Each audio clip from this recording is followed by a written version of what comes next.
Hello students, आवाज़ आ रही है मेरी आप लोगों को ना? ठीक है।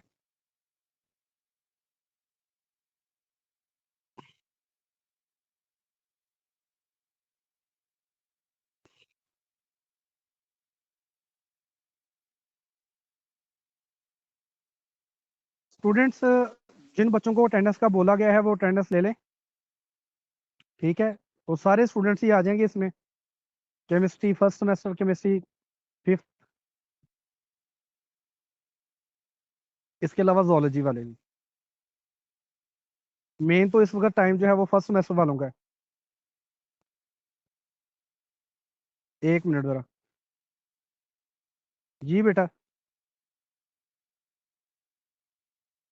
हेलो।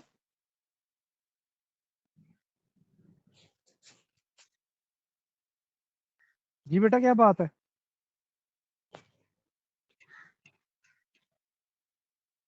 हेलो। आपकी आवाज़ नहीं आ रही है।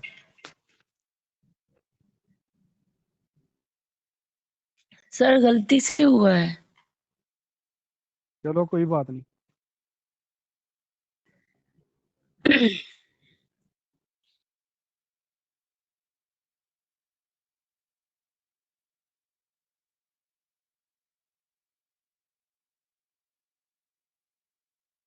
अब जिन बच्चों को जो रिस्पॉन्सिबिलिटी दी गई है वो अटेंडेंस ले लें 1 मिनट में भी, फिर मैं लेक्चर स्टार्ट करता हूँ। ऐसे लेनी है अटेंडेंस आपने। ये ऐसे स्क्रीनशॉट ले लिया।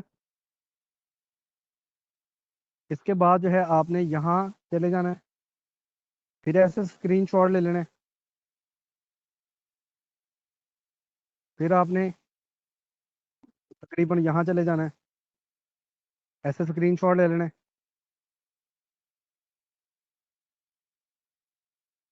इसी तरह जो है आपने, ये तो मैं आप लोगों को सिर्फ बता रहा हूँ, आप लोगों ने डेली बेसिस पे अपनी रिस्पॉन्सिबिलिटी से अटेंडेंस ले लिया करनी है ताकि जो है रिकॉर्ड रहे।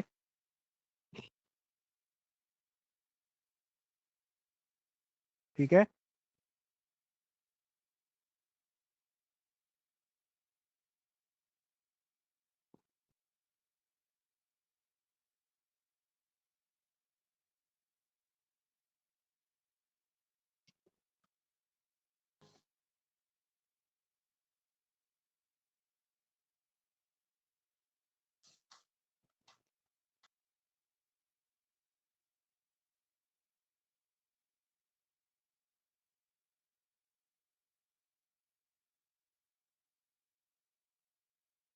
ये ना कुछ स्टूडेंट्स जो हैं वो, मेरा ख्याल है कि कॉल लगे हुए हैं करने।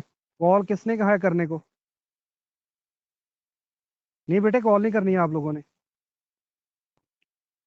मैं पढ़ाने लगा हूँ ना, तो कॉल नहीं करनी है आप लोगों ने।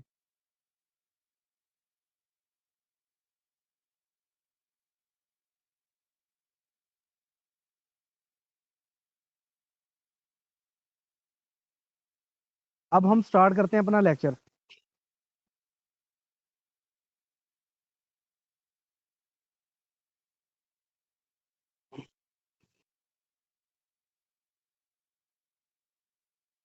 आज हमने यहाँ से स्टार्ट लेना है। The topic name is symmetry elements. तो सबसे पहले बेटे आप लोगों को पता होना चाहिए कि कौन से कंपाउंड जो हैं वो लाइट को रोटेट करेंगे। मैंने आप लोगों को बताया था वो कंपाउंड जो कायरल होंगे। ठीक है। कायरल कंपाउंड ऐसे कंपाउंड को कहा जाता है जिनके अंदर कोई सिमेट्री एलिमेंट ना पाया जाए। अब हम कायरल कंपाउंड्स को वसी पैमाने पे डिफाइन करने जा रहे हैं कि कायरल कंपाउंड्स क्या हैं।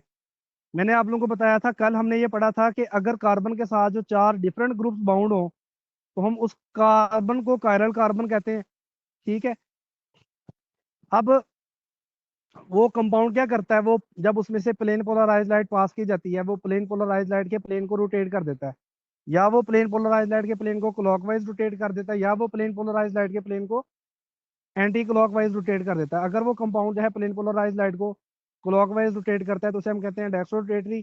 अगर वो कंपाउंड जो है प्लेन पोलराइज लाइट के प्लेन को एंटी क्लॉकवाइज रोटेट करता है तो उसे हम कहते हैं लीवो रोटेटरी। असल में अगर दो कंपाउंड्स हैं उनका मॉलिक्यूलर फार्मूला एक जैसा हो, स्ट्रक्चरल फार्मूला उनका एक जैसा हो, ठीक है, और वो कंपाउंड्स बिल्कुल एक दूसरे के मिरर इमेज हो, लेकिन एक दूसरे पे सुपर इम्पोज ना होते हों, दो ऐसे कंपाउंड जो एक दूसरे के मिरर इमेज हों लेकिन एक दूसरे पे सुपर इम्पोज ना होते उन्हें हमने कहा था एनेंशियोमर्स कहा जाता है। एनेंशियोमर्स की फिजिकल केमिकल प्रॉपर्टीज एक जैसी होती हैं, सिर्फ वो इस लिहाज से एक दूसरे से डिफरेंट होते हैं कि एक कंपाउंड जो है वो लाइट को क्लॉकवाइज रोटेट कर रहा होता है, तो दूसरा कंपाउंड जो है लाइट को एंटी क्लॉकवाइज रोटेट कर रहा होता है। ठीक है, जितने डिग्री जो है डेक्स रोटेटरी कंपाउंड ने क्लॉकवाइज लाइट को रोटेट करना है, उतने ही डिग्री जो कंपाउंड होगा वो लाइट को एंटी क्लॉकवाइज डायरेक्शन में रोटेट करेगा। आज हमने जो पॉइंट्स डिस्कस करने हैं उनमें सबसे पहले आ जाता है सिमेट्री एलिमेंट्स। याद रखें कि अगर किसी कंपाउंड के अंदर सिमेट्री एलिमेंट होगा तो वो कंपाउंड एक आरएल होगा, वो कंपाउंड जो है वो लाइट को रोटेट नहीं करेगा, उसको हम सिमेट्रिक कंपाउंड कहेंगे। अब किसी कंपाउंड के ऑप्टिकली एक्टिव होने के लिए जरूरी है कि उसके अंदर इन जो तीन चार हमने सिमेट्री एलिमेंट्स पढ़ने हैं इनमें से कोई भी सिमेट्री एलिमेंट ना हो। यानी कंपाउंड कंपाउंड के कायरल होने के लिए, कार्बन के कायरल होने के लिए नहीं, कंपाउंड के कायरल होने के लिए क्या जरूरी है कि कंपाउंड के अंदर जो है इन जितने भी आज हमने सिमेट्री एलिमेंट्स पढ़ने हैं उनमें से कोई भी सिमेट्री एलिमेंट ना हो। अगर उनमें से कोई भी सिमेट्री एलिमेंट उसमें नहीं है तो कंपाउंड को हम कहेंगे नॉन सिमेट्रिक, और कंपाउंड जो है वो कायरल होगा और वो प्लेन पोलराइज लाइट को रोटेट करेगा। अगर उस कंपाउंड के अंदर इन सिमेट्री एलिमेंट्स में कोई एलिमेंट होगा तो कंपाउंड जो है सिमेट्रिक होगा या एक कायरल होगा और वो प्लेन पोलराइज लाइट को रोटेट नहीं करेगा।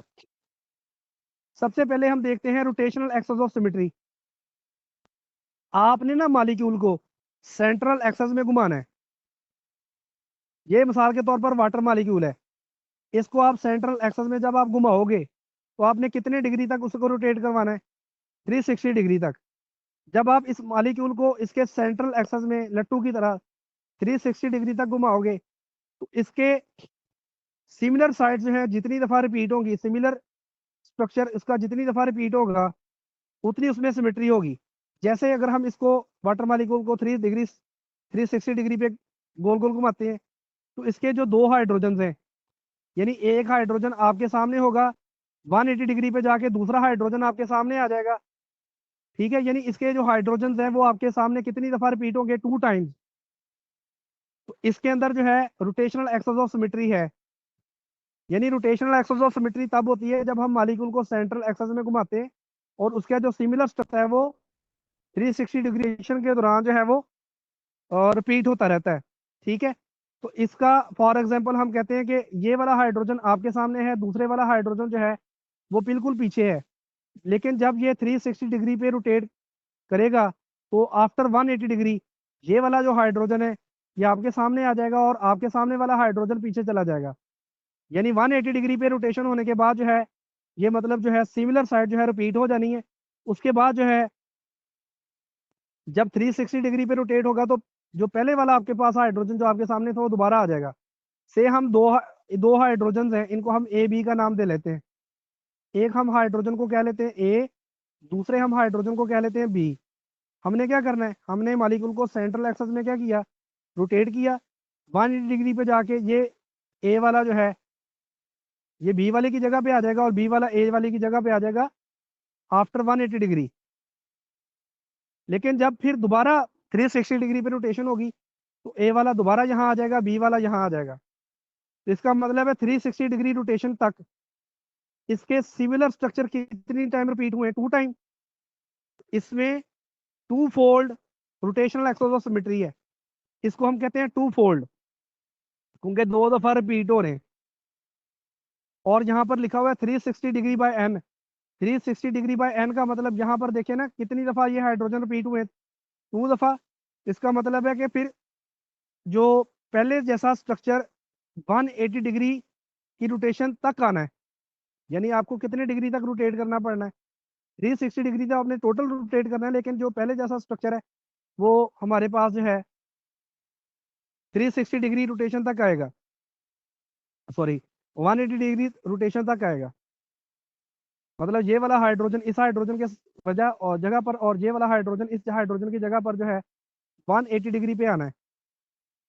फिर जब 180 डिग्री फिर रोटेट होगा तो फिर जो बी वाला हाइड्रोजन है वो फिर ए वाली जगह पे, और ए वाला हाइड्रोजन बी वाली जगह पे आ जाएगा। यहाँ पर जो है वो two fold rotational axis of symmetry है। जब हम इस मीथेन के मॉलिक्यूल को सेंट्रल एक्सेस में रोटेट करेंगे, मीथेन के मॉलिक्यूल को, सॉरी मीथेन का मॉलिक्यूल नहीं है, ये है ट्राइक्लोरोमीथेन का, यहाँ पर कार्बन नहीं है।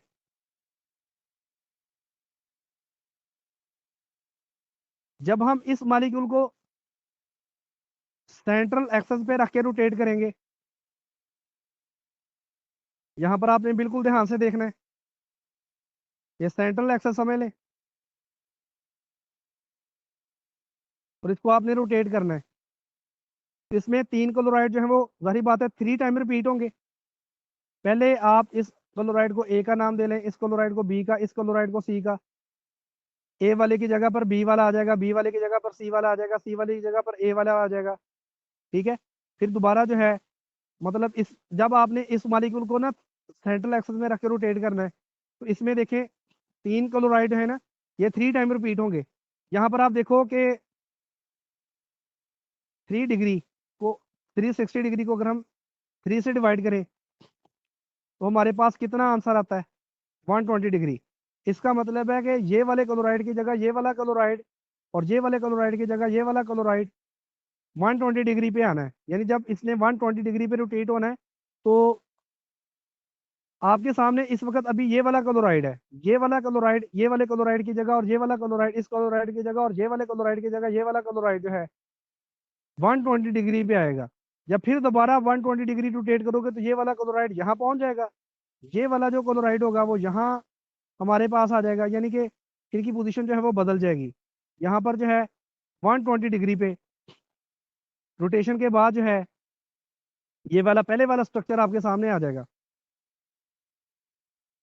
तो इसमें है 3 fold rotational axis of symmetry, इसे C3 कहा गया।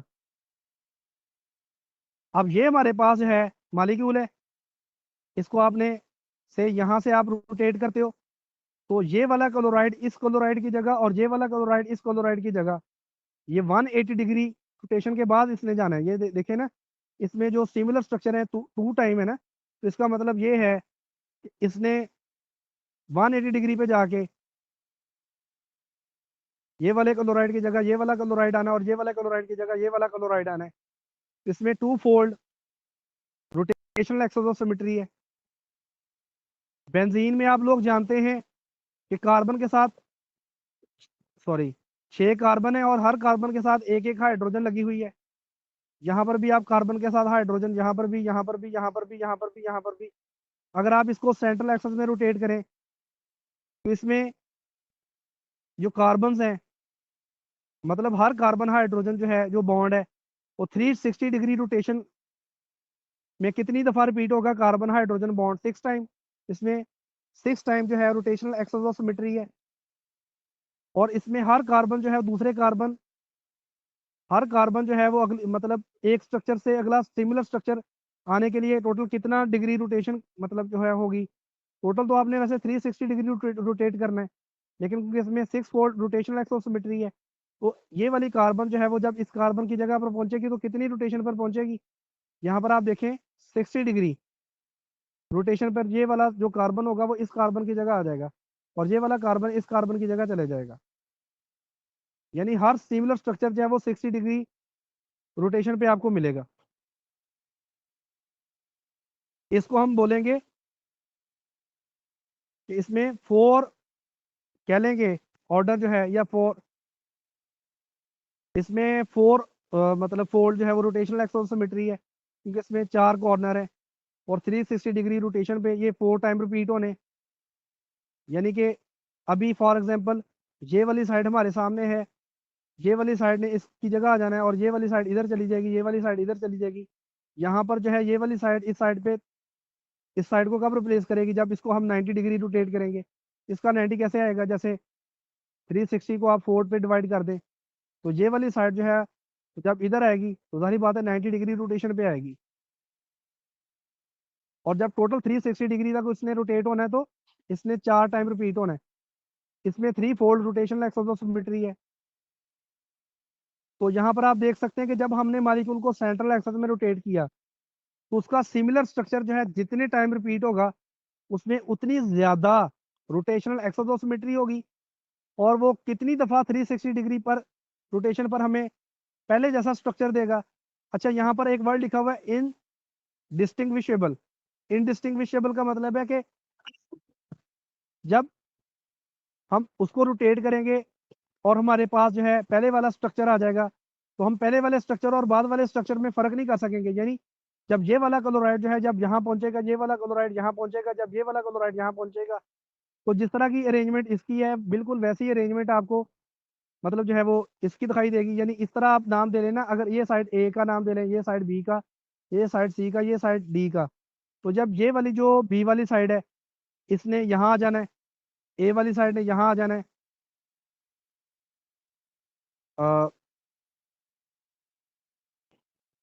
इसको आप नाम दे लें सॉरी ए का, इसको बी का, इसको सी का, इसको डी का, ऐसे आपने नाम दे लिया। ए आ गया इधर, बी आ गया इधर, सी आ गया इधर, और डी यहाँ आ गया। ठीक है, तो कितने डिग्री पर इसको रोटेट करेंगे तो ये वाली साइड आ जाएंगी 90 डिग्री। तो इस तरह से अच्छा ये वाले जो सारे कंपाउंड्स हैं इन तमाम के अंदर रोटेशनल एक्सेस ऑफ सिमेट्री है। अब जिसमें भी रोटेशनल एक्सेस ऑफ सिमेट्री होगी वो कंपाउंड जो है वो कायरल नहीं होगा, वो ए कायरल होगा, और वो प्लेन पोलराइज लाइट के प्लेन को रोटेट नहीं करेगा। एसिमेट्रिक सॉरी सिमेट्रिक कंपाउंड है वो प्लेन पोलराइज लाइट के प्लेन को रोटेट नहीं करते। दूसरे नंबर पे हमारे पास आ जाती है plane of symmetry. Rotational axis of symmetry को आपने पढ़ा सी से शो किया जाता है, और प्लेन ऑफ सिमेट्री को हम सिग्मा से शो करते हैं, ये सिग्मा। यहाँ पर आपने मॉलिक्यूल को सेंटर से कट करना है। अगर दो मॉलिक्यूल जो है दो इक्वल हाफ में कट हो जाए जो दोनों एक दूसरे के मिरर इमेज हो और सुपर इम्पॉसिबल हो तो उस मॉलिक्यूल में प्लेन ऑफ सिमेट्री होती है। जैसे अगर हम वाटर मॉलिक्यूल को सेंटर से कट करें तो ये वाला जो पार्ट है वो इस पार्ट का मिरर इमेज है, और अगर हम इसको उठा के इधर फोल्ड करें तो बिल्कुल फोल्ड हो जाएगा। तो इसमें क्या है, इसमें हमारे पास जो है प्लेन ऑफ सिमेट्री मौजूद है। ये हमारे पास एक एसिड है, इसमें देखें ये कार्बोक्सिल ग्रुप है, ये कार्बोक्सिल ग्रुप है, इस कार्बन के साथ OH है, हाइड्रोजन है, इस कार्बन के साथ OH और हाइड्रोजन है। अगर हम इस मॉलिक्यूल को यहाँ सेंटर से कट करें तो ये वाला पार्ट बिल्कुल इस पार्ट का मिरर इमेज है, और जब हम इसको इसके ऊपर उल्टा के रखेंगे तो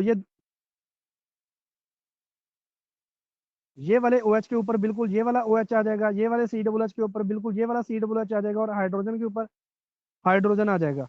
यानी इसमें भी क्या है, इसमें भी प्लेन ऑफ सिमेट्री है। अगर आप इस ट्रायंगल को सेंटर से कट करेंगे तो ये वाला पार्ट और ये वाला पार्ट दोनों बिल्कुल एक दूसरे के मिरर इमेज है और एक दूसरे पर सुपर इम्पोज हो सकते हैं। इसमें भी प्लेन ऑफ सिमेट्री है। अब यहाँ पर देखें, अगर आप इसको सेंटर से कट करते हैं, यहाँ 3 कार्बन है और एक क्लोराइड है, यहाँ पर भी 3 कार्बन और एक क्लोराइड है, और अगर हम बिल्कुल इसे दरमियान से काट के फोल्ड कर दें ये वाला पार्ट बिल्कुल इस पार्ट पे फोल्ड हो जाएगा। तो इसमें भी प्लेन ऑफ सिमेट्री है। इस साइक्लोहेक्सेन में भी प्लेन ऑफ सिमेट्री है, इसको यहाँ से भी कट किया जा सकता है दो इक्वल हाफ में, और यहाँ से भी कट किया जा सकता है। और H हाइड्रोजन 2 को भी हम कट सकते हैं, या ये वाला एक हाइड्रोजन बिल्कुल इस हाइड्रोजन का मिरर इमेज है और दोनों एक दूसरे पे सुपर इम्पोज हो जाएंगे। तो इनमें सब में प्लेन ऑफ सिमेट्री है। सेंटर ऑफ सिमेट्री का क्या मतलब है, सेंटर ऑफ सिमेट्री से मुराद अगर हम मॉलिक्यूल्स में सिमिलर पार्ट्स को मिलाएं तो सारे सिमिलर पार्ट्स जो हैं उनकी जो लाइन ज्वाइनिंग्स होंगे वो सेंटर पे एक दूसरे से मैच कर जाएंगी। जैसे अगर हम इस हाइड्रोजन को इस हाइड्रोजन से मिलाएं, ये वाला हाइड्रोजन इस हाइड्रोजन से सिमिलर है, ये वाला ब्रोमाइड इस ब्रोमाइड से सॉरी ये वाला ब्रोमाइड इस ब्रोमाइड के साथ सिमिलर है। अगर हम सिमिलर पार्ट्स को मिलाएं मॉलिक्यूल के सिमिलर एरियाज को आपस में, अगर जो सारी लाइंस हैं वो एक पॉइंट पे अगर टच कर रही हैं तो इसको हम कहते हैं कि इसमें सेंटर ऑफ सिमेट्री है। अगर हम इस हाइड्रोजन को इस हाइड्रोजन से मिला दें, ब्रोमाइड को ब्रोमाइड से मिला दें, तो ये दोनों जो लाइंस हैं जो सिमिलर एटम्स को, सिमिलर पार्ट्स को ज्वाइन कर रही हैं, वो आपस में भी ज्वाइन हो रही हैं, तो इसमें सेंटर ऑफ सिमेट्री मौजूद है। तो इस सेंटर ऑफ सिमेट्री को आई से शो किया जाता है। अगर हम इस हाइड्रोजन को इस हाइड्रोजन से और इस हाइड्रोजन को इस हाइड्रोजन से मिलाएं, ये दोनों लाइंस भी आपस में टच हो रही हैं, इसमें भी सेंटर ऑफ सिमेट्री है। अगर हम साइक्लोहेक्सेन देखें, अगर हम इस पार्ट को इस पार्ट से मिलाएं, इस पार्ट को इस पार्ट से मिलाएं और इस पार्ट को इस पार्ट से मिलाएं, यहाँ पर भी जो लाइंस हैं वो आपस में सेंटर से एक दूसरे से टच हो रही हैं, तो इसमें भी सेंटर ऑफ सिमेट्री मौजूद है। इसी तरह यहाँ पर आप देखो, इसको इससे मिलाएं और इसको इससे मिलाएं, इस कॉर्नर को, यहाँ पर भी दोनों लाइंस एक दूसरे से टच हो रही हैं, तो इसमें भी सेंटर ऑफ सिमेट्री मौजूद है। अब जिस भी मॉलिक्यूल में सेंटर ऑफ सिमेट्री होगी, प्लेन ऑफ सिमेट्री होगी, इसके अलावा रोटेशनल एक्सिस ऑफ सिमेट्री होगी, वो मॉलिक्यूल को हम बोलेंगे कि वो मॉलिक्यूल क्या है, सिमेट्रिक है, एक आयरल है और वो प्लेन पोलराइज्ड लाइट के प्लेन को रोटेट नहीं करेगा। इसके अलावा चौथी तरह की जो सिमेट्री आ जाती है, that is alternating axis of symmetry.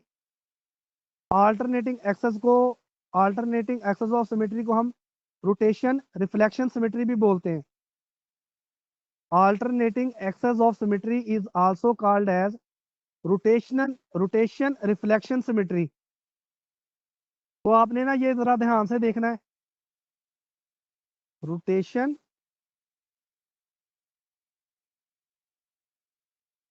Reflection symmetry.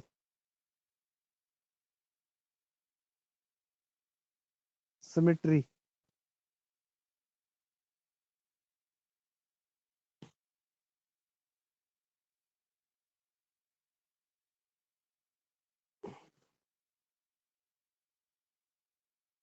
In organic compounds.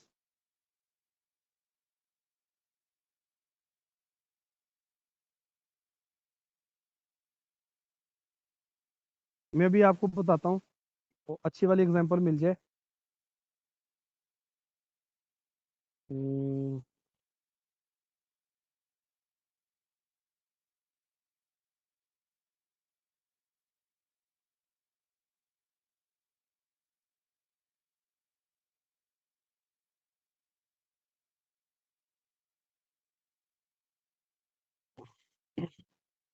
वैसे ना, अगर मैं आपको थोड़ा सा बताने की कोशिश करूं, तो ऐसे है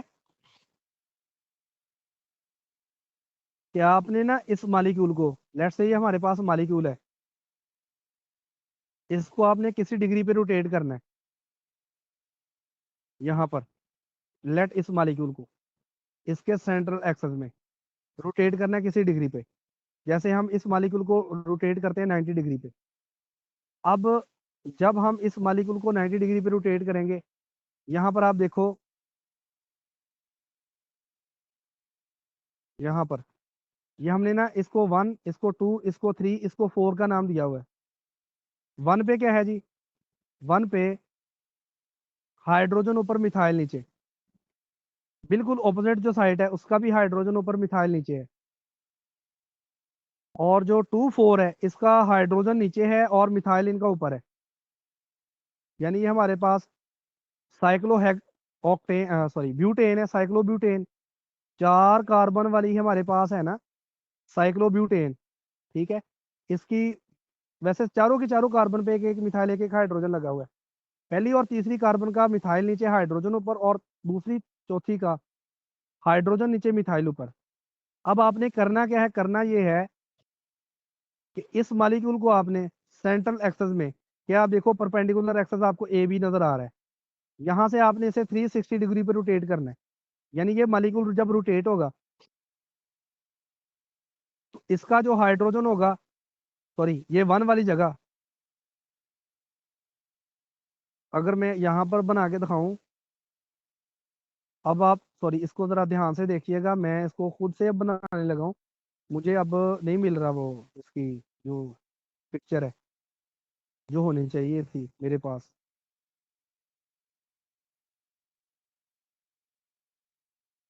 अब लेट से हमने इस मॉलिक्यूल को जब रोटेट करना है, तो ये वाली साइड 1 थी, ये 2 थी, ये 3 थी, ये 4 थी। ये 1 वाली साइड हम कहते हैं कि अब आ गई यहाँ, 2 वाली साइड आ गई यहाँ, 3 वाली साइड आ गई यहाँ, 4 वाली साइड आ गई यहाँ। 1 यहाँ से यहाँ आ गया, 2 यहाँ से यहाँ चला गया, 3 यहाँ से यहाँ चला गया और 4 यहाँ से यहाँ चला गया। अब 1 पे क्या था, हाइड्रोजन ऊपर, मिथाइल नीचे।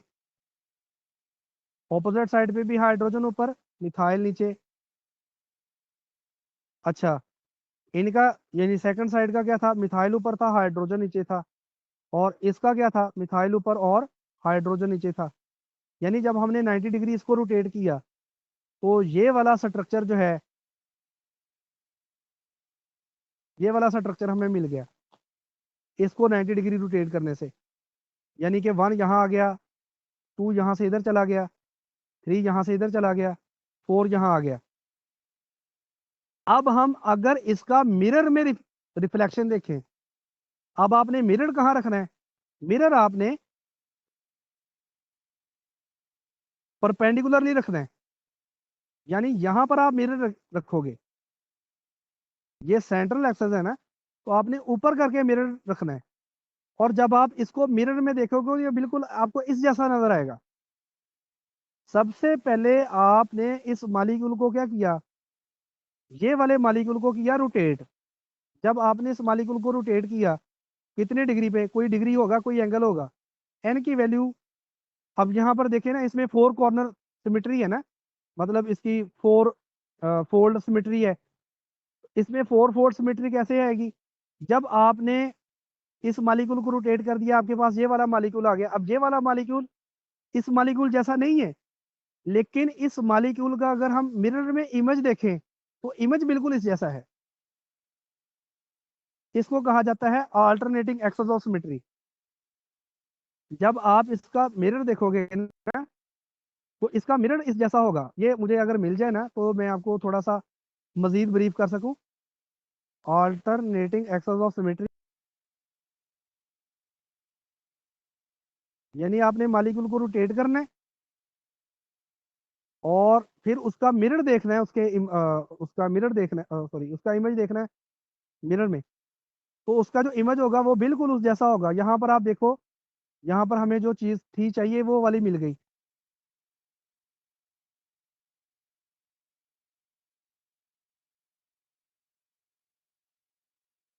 यहाँ पर जो है अभी हमें मिल जाएगा,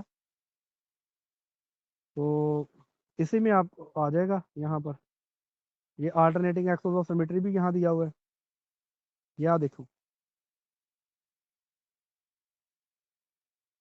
तो ये निकालने के लिए सबसे पहले मुझे पता होना, ये मेरे पास होना चाहिए अपना ये वाला।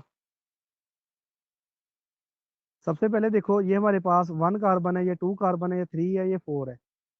हमने इसको रोटेट किया यहाँ से इधर, तो 1 यहाँ चला गया, 2 यहाँ आ गया, 3 यहाँ आ गया और 4 यहाँ चला गया। यानी हमें ये मिल गया। फिर हमने इसका देखा मिरर, ओ सॉरी, मिरर में देखा इसका इमेज। जब हम अपना इमेज देखते हैं ना, हमारा जहाँ दाएं हाथ होता है, वहां दूसरी तरफ बायां हाथ होता है।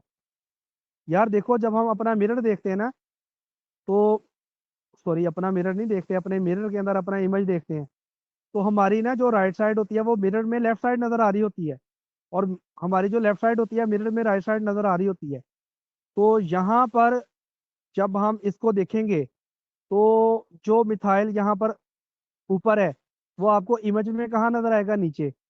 और जो हाइड्रोजन नीचे है, वो आपको इमेज में कहाँ नजर आएगा, ऊपर। इसका मिथाइल नीचे है, आपको ऊपर नजर आएगा, और हाइड्रोजन नीचे। यहाँ पर क्या है, यहाँ पर ये वाला हाइड्रोजन आपको नीचे नजर आ रहा है मिरर में, आपको ऊपर नजर आएगा। और मिथाइल जो है वो ऊपर है, वो नीचे नजर आएगा। और यहाँ पर ये वाला मिथाइल आपको नीचे से ऊपर नजर आएगा, और हाइड्रोजन नीचे से ऊपर से नीचे नजर आएगा। यानी ये आपने सबसे पहले इस मॉलिक्यूल को 90 डिग्री पे रोटेट करके ये बना लिया। फिर आपने इसका देखा इमेज। अब ये वाला जो इमेज है ना, ये बिल्कुल इस मॉलिक्यूल जैसा है।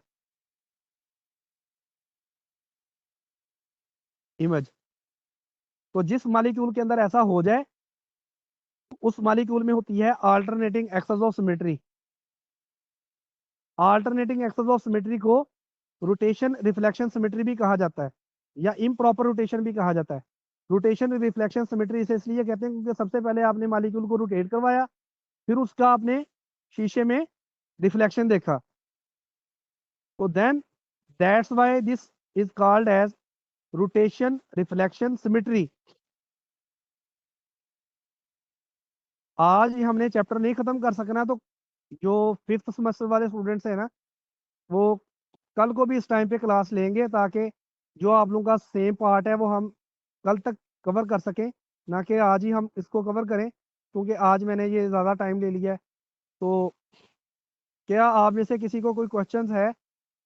ये 1 मिनट किसी बच्चे को कोई क्वेश्चन आ रहा है तो ये हम इसको क्वेश्चन सुन लें इसका ज़रा। हाँ जी, ये मोहसन।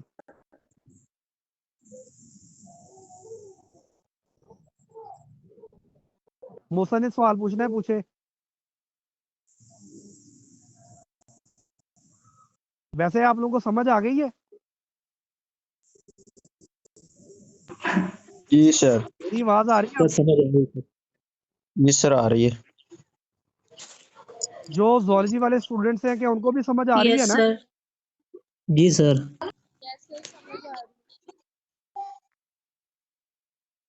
हेलो, सर समझ आ गई है, लेकिन आपसे कुछ बात करनी थी। करो बात बेटे। सर अटेंडेंस आप फर्स्ट टाइम में ही ले लेते हैं, तो सीआर या जीआर को कहें कि लास्ट टाइम में ले लिया करें। कोई 5 मिनट भी लेट हो जाता है। आपने कहा कि आज मैं कल भी 5 मिनट लेट थी, तो मेरी कल भी अटेंडेंस रह गई। तो सर अब 1 मिनट घर में बेटा, बात होते हैं सुनो। तो सर। बात तो सुन लो जी ना, सर। बात सुन लो। ऐसे है कि जी सर। मैंने शुरू में भी अटेंडेंस लेनी है, दरमियान में भी अटेंडेंस लेनी है, एंड में भी अटेंडेंस लेनी है। 3 टाइम अटेंडेंस हुआ करनी है, ठीक है? चलिए ठीक है सर, फिर ठीक है। ताकि मुझे पता रहे कि शुरू में कौन था, दरमियान में कौन था और आखिर में कौन था। जी ठीक है सर जी। और आप में से किसी भी बच्चे का कोई क्वेश्चन है वो पूछ ले। No sir. ठीक है फिर।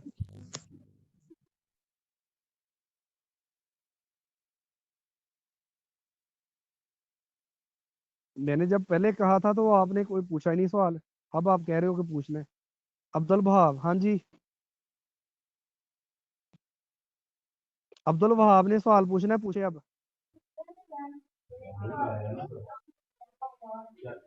चलो,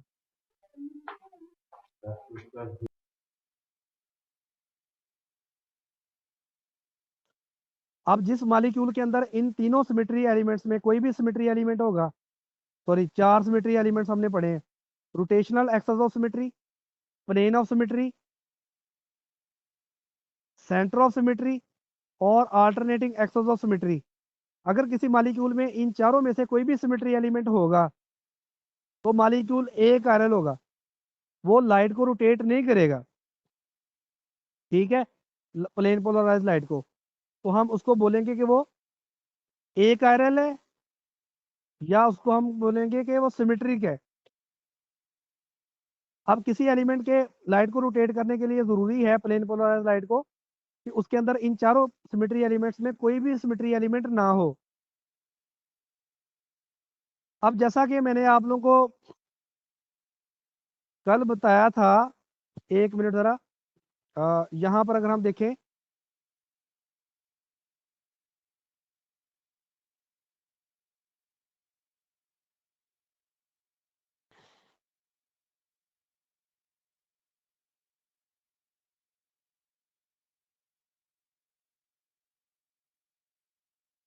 कल मैंने यहाँ ना आप लोगों को कुछ कंपाउंड्स के बारे में बताया था कि जिन कंपाउंड्स में कायरल कार्बन नहीं होती लेकिन वो कायरल होते हैं। कल हमने अलीन्स के बारे में पढ़ा था। अलीन्स में हमने कहा से हमारे पास यहाँ पर कोई कंपाउंड है अलीन्स, हम देखते हैं chirality in allenes. chirality in allenes.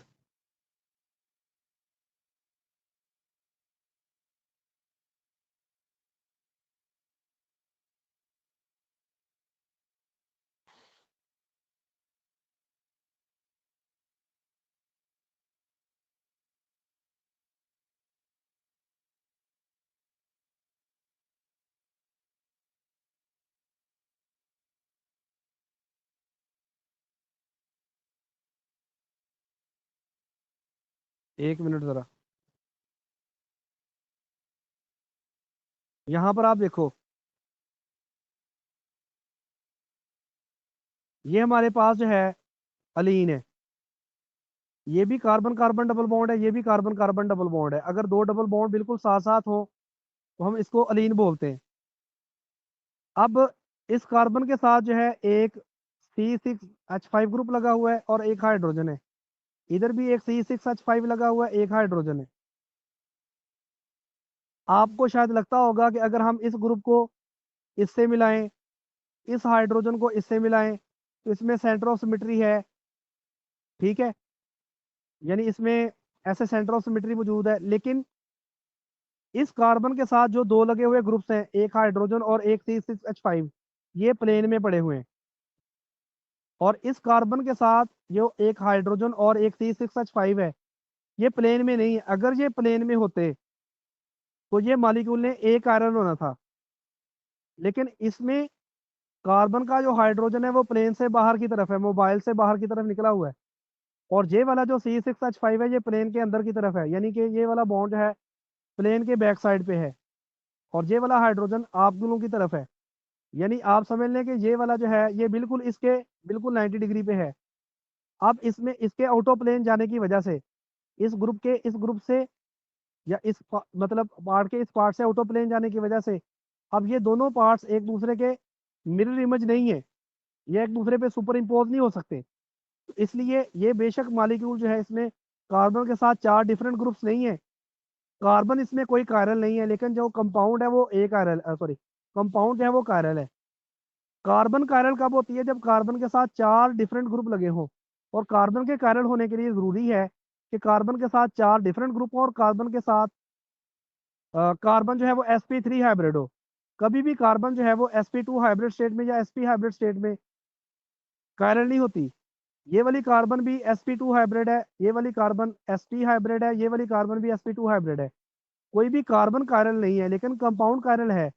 Compound chiral क्यों है? क्योंकि ये वाला जो ग्रुप है वो, ये दोनों ग्रुप्स जो हैं वो इस दोनों ग्रुप्स के बिल्कुल 90 डिग्री पे एंगल पे हैं। और मतलब ये वाला जो है ये बिल्कुल आउट ऑफ प्लेन चला गया, ये प्लेन में है और इसमें कोई भी सिमेट्री एलिमेंट नहीं है। इसलिए ये वाला जो कंपाउंड है इसमें कायरल कार्बन होने के बावजूद, कायरल कार्बन ना होने के बावजूद ये कंपाउंड कायरल है।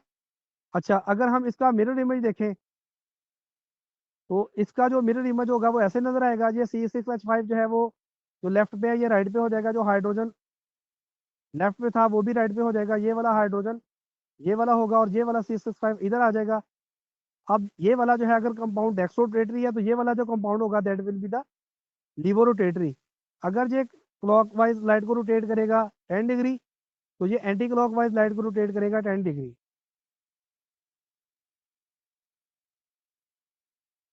इसी तरह कुछ मॉलिक्यूल्स होते हैं जिन्हें स्पाइरेन्स बोला जाता है, स्पाइरेन्स।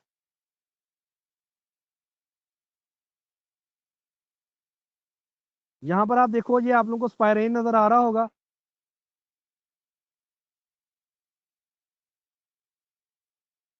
ये वाला स्पाइरेन है, ये वाला। यहां पर दो रिंग आपस में जुड़े हुए हैं। ये वाला जो रिंग है वो इस रिंग के साथ जुड़ा हुआ है एक कार्बन के जरिए। अगर दो रिंग जो हैं वो एक कार्बन के जरिए आपस में जुड़े हों तो उन्हें स्पाइरेन्स बोलते हैं। ये बाईसाइक्लो कंपाउंड नहीं होते, भले इन्हें स्पाइरेन्स बोला जाता है। अब ये वाला जो रिंग है ना, ये इसके सारे एटम्स हैं ये प्लेन में हैं,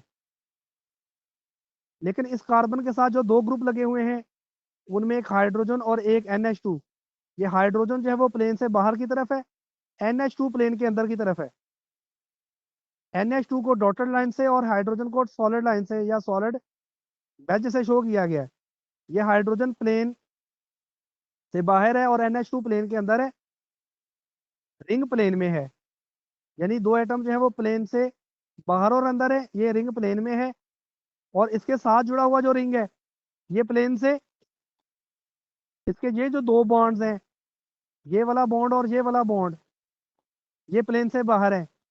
ये जो दो बॉन्ड आपको नजर आ रहे हैं ये वाले, ये प्लेन से पिछली तरफ है। और ये इसके साथ जो दो एटम जुड़े हुए हैं ये प्लेन में है। यानी यहाँ पर ये दो एटम जो है प्लेन से बाहर और प्लेन के अंदर है, ये प्लेन में है। ये वाला रिंग जो है ये प्लेन में है और ये वाला जो रिंग है इसके दो बॉन्ड जो है वो प्लेन से बाहर, दो बॉन्ड प्लेन के अंदर है। अब इस मॉलिक्यूल के अंदर कोई कायरल, अब इस ये मॉलिक्यूल जो है कायरल है क्योंकि ये वाला जो पार्ट है बिल्कुल इस पार्ट तो जैसा है, लेकिन इस पे सुपर इम्पोज नहीं हो सकता क्योंकि इसकी जो ओरिएंटेशन है वो इसकी ओरिएंटेशन से मुख्तलिफ है, क्योंकि ये बिल्कुल इसके साथ 90 डिग्री के एंगल पे पड़ा हुआ है। ठीक है, तो अगर इस मॉलिक्यूल के अंदर जो है ये आउट ऑफ प्लेन, ये मतलब ये वाला जो पार्ट है ये बिल्कुल इस पार्ट से बिल्कुल जो है वो 90 डिग्री पे मुड़ा हुआ है। जैसे अगर ये दो एटम जो है वो प्लेन में है तो ये 90 डिग्री मुड़े हुए हैं, और अगर ये प्लेन में है तो ये 90 डिग्री मुड़ा हुआ है। तो इसलिए इस मॉलिक्यूल के अंदर जो है वो सिमेट्री नहीं है। इस मॉलिक्यूल के अंदर सिमेट्री ना होने की वजह से कंपाउंड जो है वो कायरल है। फॉर एग्जांपल हम कहते हैं ये वाला जो कंपाउंड होगा अगर डेक्सट्रोरोटेटरी है तो इसी का जो मिरर इमेज होगा वो लिवोरोटेटरी होगा। अगर ये वाला कंपाउंड जो है वो क्लॉकवाइज लाइट को रोटेट करेगा तो इसी का जो मिरर इमेज होगा वो क्लॉक एंटी क्लॉकवाइज लाइट को रोटेट करेगा। ये हमारे पास दो बेंजीन रिंग अगर आपस में जुड़े हों तो इसे हम कहते हैं बाइफिनाइल। ये हमारे पास सब्स्टिट्यूटेड बाइफिनाइल है। ये वाली एग्जांपल भी हमने कल वैसे डिस्कस कर ली थी। यहाँ पर आप देखो ये वाला बेंजीन रिंग जो है ये प्लेन, ये वाले बॉन्ड जो है प्लेन से बाहर की तरफ निकले हुए हैं और ये वाला जो बॉन्ड है ये प्लेन के अंदर की तरफ है, यानी मोबाइल के पीछे की तरफ। और ये वाला बेंजीन रिंग जो है बिल्कुल प्लेन में पड़ा हुआ है। अब ये वाला जो COOH है ये भी बेंजीन रिंग पे प्लेन में है। ये NO2 जो है ये भी प्लेन में है। ये वाला NO2 और ये वाला COOH ये बिल्कुल जो है प्लेन में पड़े हुए हैं। ये वाला बेंजीन रिंग भी प्लेन में पड़ा हुआ है, लेकिन ये वाला बेंजीन रिंग जो है ये आउटो प्लेन है। ये प्लेन में है तो ये आउटो प्लेन है। ये वाला जो साइड है प्लेन से बाहर है और ये वाली साइड प्लेन के अंदर है। ये वाला COOH जो है आप लोगों से परे की तरफ है, यानी आप लोगों से दूर, और ये वाला आप लोगों की तरफ है NO2। अब इस मॉलिक्यूल में भी सिमेट्री नहीं है क्योंकि ये वाला पार्ट जो है वो इस मालिक पार्ट से आउटो प्लेन है, यानी ये वाला जो पार्ट है इस पार्ट से आउटो प्लेन होने की वजह से इसमें सिमेट्री नहीं है। और ये वाला कंपाउंड जो है वो कायरल है और ये इसका एनेंटियोमर है। एनेंटियोमर कौन सा होता है? ऐसे दो कंपाउंड जो एक दूसरे के मिरर इमेज हो। ये वाला पार्ट इस पार्ट का, सॉरी, ये मॉलिक्यूल इस मॉलिक्यूल का मिरर इमेज है, लेकिन इस पे सुपर इम्पोज नहीं हो सकता। ये इसका मिरर इमेज कैसे है जी? ये बेंजीन रिंग है प्लेन में, इसका अगर हम मिरर में इमेज देखें तो इसका बिल्कुल ऑपोजिट साइड पे बनेगा। अब ये वाला जो बेंजीन रिंग जो आउटो प्लेन है वो मिरर में यहाँ बनेगा। ठीक है, तो ये दो कंपाउंड जो है एक दूसरे के मिरर इमेज है लेकिन सुपर इम्पोजिबल नहीं है, इसलिए ये एनेंटियोमर्स हैं। और कंपाउंड जो है वो ऑप्टिकली एक्टिव है क्योंकि इसमें सिमेट्री एलिमेंट नहीं है, क्योंकि ये वाला बेंजीन रिंग जो है बिल्कुल आउटो प्लेन है then that of benzene ring. वैसे दोनों बेंजीन रिंग जो होते हैं ना बाइफिनाइल में, दोनों प्लेन में होते हैं। मसलन हमारे पास अगर हम बाइफिनाइल ड्रॉ करें तो लेट्स से ये हमारे पास बाइफिनाइल है, इसमें दोनों बेंजीन रिंग प्लेन में है, इसमें सिमेट्री एलिमेंट भी है। लेकिन जब यहाँ पर आप COOH लगा दोगे और ये वाला COOH लगा दोगे और यहाँ NO2 लगा दोगे और यहाँ पर भी NO2 लगा दोगे, क्या होगा? ये वाला जो COOH होगा इस COOH को रिपेल कर देगा। ये NO2 ये जो NO2 है ये इस NO2 को रिपेल कर देगा, तो ये वाला जो है फिर 90 डिग्री मुड़ जाएगा बेंजीन रिंग, और 90 डिग्री मुड़ने से ये आउट ऑफ प्लेन चला जाएगा। और सिमेट्री एलिमेंट ना होने की वजह से अब कंपाउंड जो है वो कायरल हो जाएगा। ये स्पाइरेंस में मैंने बताया, इस तरह बाइफिनाइल में मैंने बता दिया है, जैसे ये वाली हमने एग्जांपल देखी है। ठीक है, तो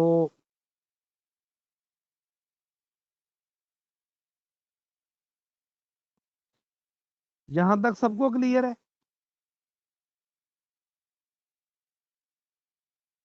किसी का कोई क्वेश्चन है पूछ ले, जूलॉजी वाले स्पेशली। सर बच्चे आप सेंटर ऑफ लोगों को सिमेट्री क्लियर एक है? दफा दोबारा बता दें। सेंटर ऑफ सिमेट्री बता दूं? जी सर। अच्छा, इसके अलावा किसी और का कोई क्वेश्चन है? बता देता हूँ, 1 मिनट। बेटा किसी और ने कुछ पूछना है? वालेकुम सलाम। जी सर, बीएस केमिस्ट्री वालों की भी अटेंडेंस होती है सभी की होती है? फर्स्ट? सभी की हो रही है attendance? Okay sir, thank you. किसी और का क्वेश्चन है वो पूछ ले, कोई क्वेश्चन पूछना है पूछे, अटेंडेंस ना पूछे। और किसी और ने कोई क्वेश्चन पूछना है? हेलो, अस्सलाम वालेकुम सर। वालेकुम सलाम जी बेटा। सर जी, मुझे समझ नहीं आ रही कि वो जो लड़का है जिसने मुझे उस दिन मैसेजेस किए थे उसको क्या मसला है। आज फिर हालांकि आपने चैट्स ऑफ किए हैं, फिर भी उसने मुझे मैसेज पता नहीं कैसे किया। मैं आपको दिखा देती हूँ अभी।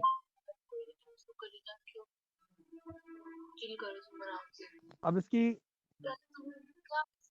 1 मिनट, मैंने चैट तो म्यूट की हुई है वैसे। सर जी पता नहीं क्यों। आप बेटा उसका मैसेज ही नहीं देखो ना, ठीक है? जी सर। आप चैट वाला ऑप्शन ही ना सीन करो, ओके सर। इसका यही हल। बाकी समझ आ रही है आपको? अभी आपकी टोटल फोकस इधर होना चाहिए जो मैं पढ़ा रहा हूँ, ठीक है बेटे? Okay sir. हाँ जी, आप चैट ही ना देखो। सर मैंने असाइनमेंट के बारे में पूछना था। हाँ जी, पूछे। सर मैं न्यू एडमिशन हूँ, अभी 2 दिन हुए हैं, तो ये कह रहे थे कि संडे तक सारी असाइनमेंट्स कंप्लीट करके देनी है, तो लेकिन अभी इतनी जल्दी तो नहीं ना हो सकती 2 दिन के अंदर अंदर, बल्कि आज संडे है। तो मैं कह रही थी हमें 1 वीक तक का टाइम दे दें, तो इसमें फिर सारी 1 वीक का जो असाइनमेंट्स। टाइम मैंने, मेरी बात सर सुने, 1 वीक का जो टाइम है वो तो मैंने टोटल को किसी को नहीं दिया। सर फिर हम तो अभी न्यू एडमिशन है, अभी अभी तो एडमिशन हुआ, कल पहली क्लास थी मेरी। आप ठीक है, 2-3 दिन में जमा करा दें आप। जी ठीक है, 2-3 दिन में करवा देंगे। Thank you. इस तरह की। अच्छा, सेंटर ऑफ सिमेट्री मैं बता देता हूँ, सेंटर ऑफ सिमेट्री किसे कहते हैं जी? ये मिसाल के तौर पर हमारे पास कोई मालिक्यूल है, लेट्स से अब हम सेंटर ऑफ सिमेट्री देखने के लिए कौन सा मालिक्यूल है?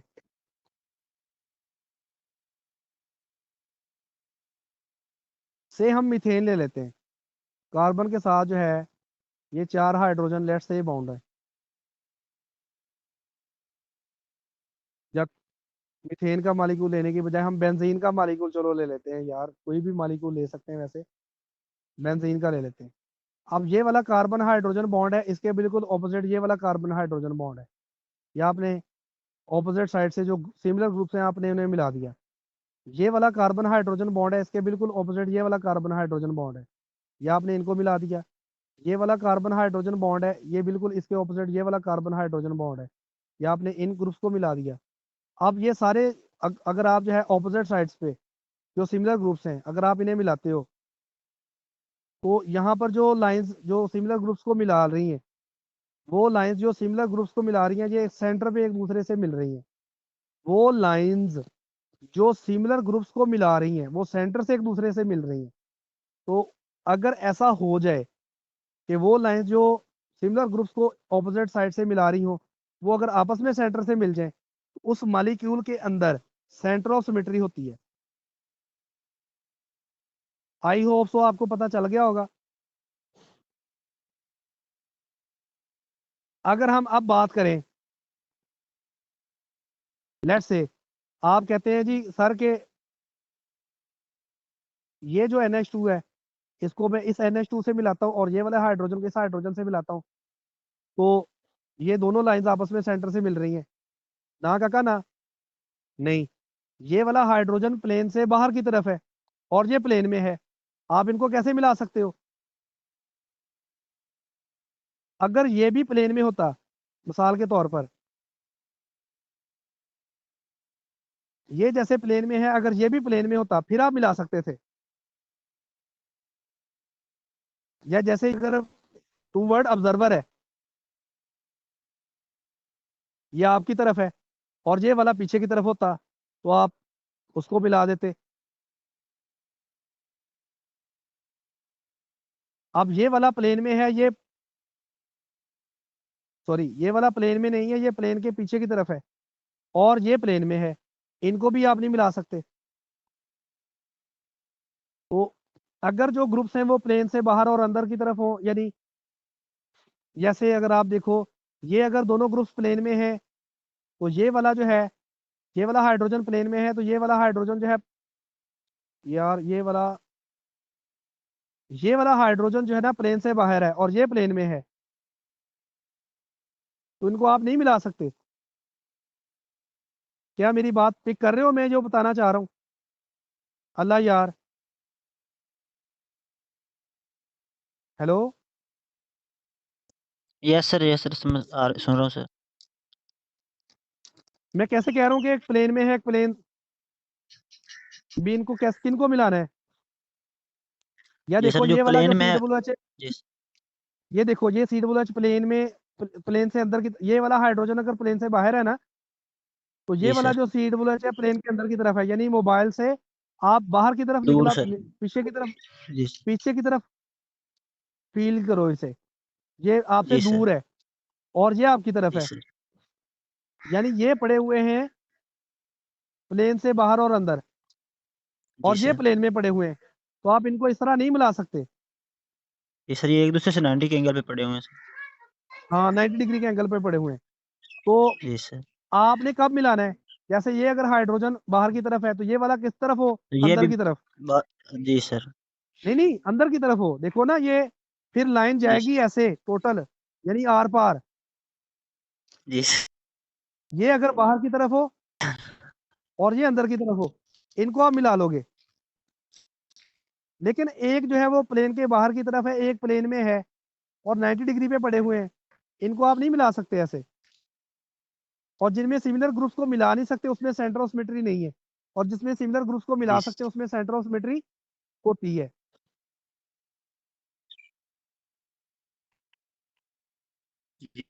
समझ आ सर। गई आज?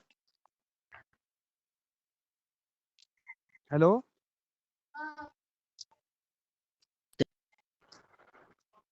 आ गई सर। ठीक है, एक मिनट जरा, मेरा ना बस अब इतना ही पढ़ाने को दिल कर रहा है, मैं बाकी चाह रहा हूँ कि मैं ना कल पढ़ाऊँ बस, अभी आज इतना ही। तो कल जो BS 5th सेमेस्टर वाले स्टूडेंट्स हैं वो इस टाइम पे क्लास लेंगे,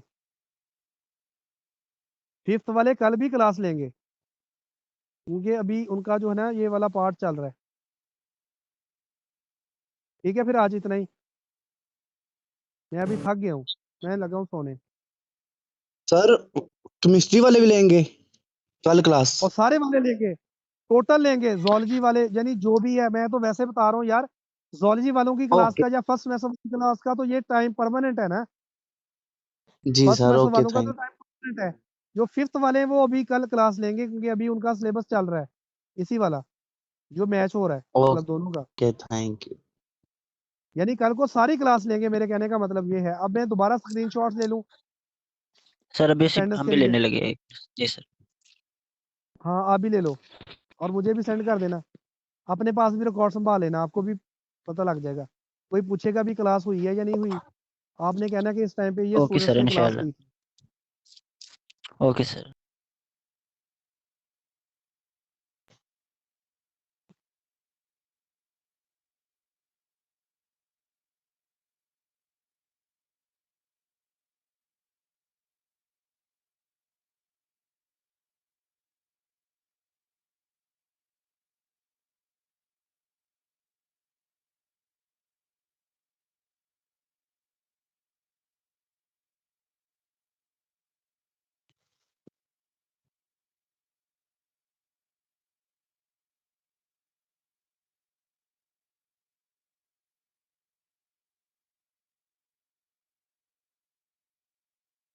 और पढ़ना है तो बता दें, मेरे में अभी कैपेसिटी है पढ़ाने की अल्हम्दुलिल्लाह। नहीं सर, आप नहीं सो सर। जाएं, आप थक गए हैं। हाँ जी बस आप ठीक है, सो इतने जाएं बाकी सर, कल आप सो जाएं। सर कल भी कल पढ़ा कर दें, अभी लेंगे। जरा काम जाना। सर आज के लिए इतना ही काफी है। नो सर, आज के लिए इतना ही काफी है। ओके ओके, ओके सर, अल्लाह हाफिज। चलें चलें सर, गुड नाइट, एक मिनट रुक अल्लाह जा हाफिज। मानू।